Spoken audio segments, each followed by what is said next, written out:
enough delegate votes to become the Democratic nominee for president. So it is officially official. Ahead of the convention, there will be, of course, all of the fanfare, but this is it. This is the real count. Well, this has been an exciting week. And it's not over yet. Might be a good time to take a look at it.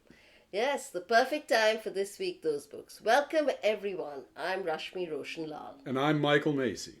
The big news is the political waves being made by three women in the Americas, North and South. Well, everyone has probably heard of the excitement generated by Kamala Harris's campaign for President of the United States. Shall we recap the other two? Sure. In Venezuela, opposition leader Maria Corina Machado claimed it was her party that actually won the July 28th election. But the opposition has not actually been able to claim power. Their claim of victory has been vigorously denied by strongman Nicolas Maduro, who seems intent on staying in power. So how is that going down with ordinary Venezuelans? The situation remains volatile. I mean, Venezuela is oil rich, but it has been hit by hyperinflation, power outages, chronic food and medicine shortages, and a mass population exodus. And now there are widespread street protests. And the third woman who's making the political weather in the Americas? Claudia Sheinbaum will take office on October the 1st as Mexico's first female president in 200 years.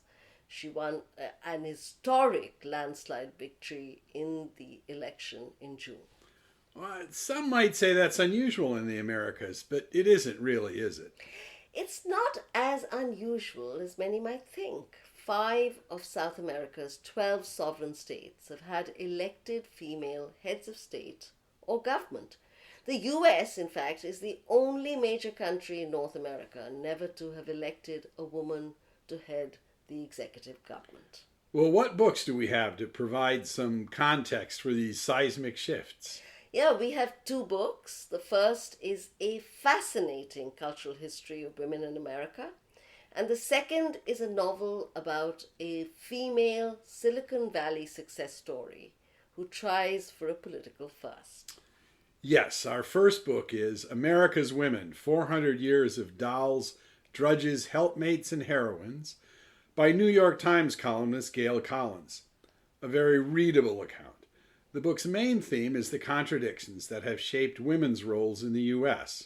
Yeah, it was quite striking that Collins writes that the center of our story is the tension between the yearning to create a home and the urge to get out of it. And she notes that the history of women in America is about the fight for freedom, but it's less a war against oppressive men than a struggle to straighten out the perpetually mixed message about women's role that was accepted by almost everybody of both genders. Shall we take a look at the second book? Yes, as I said, it's a novel, Charlotte Walsh Likes to Win by Joe Piazza. Now I am curious. It's a pacey novel, one that falls into that category of beach read. Very suitable for August, month of vacations and downtime. Indeed. So what's the story? So Charlotte Walsh is a rich and successful Silicon Valley bigwig, very much in the style of Facebook's former chief operating officer, Sheryl Sandberg.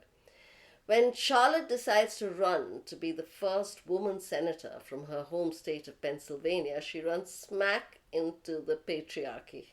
In what way?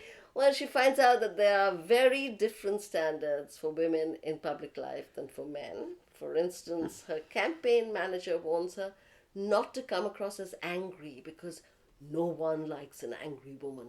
And he also says that as a woman, Walsh bears the burden of having to appear to be charismatic, smart, well-groomed, nice, but not too nice.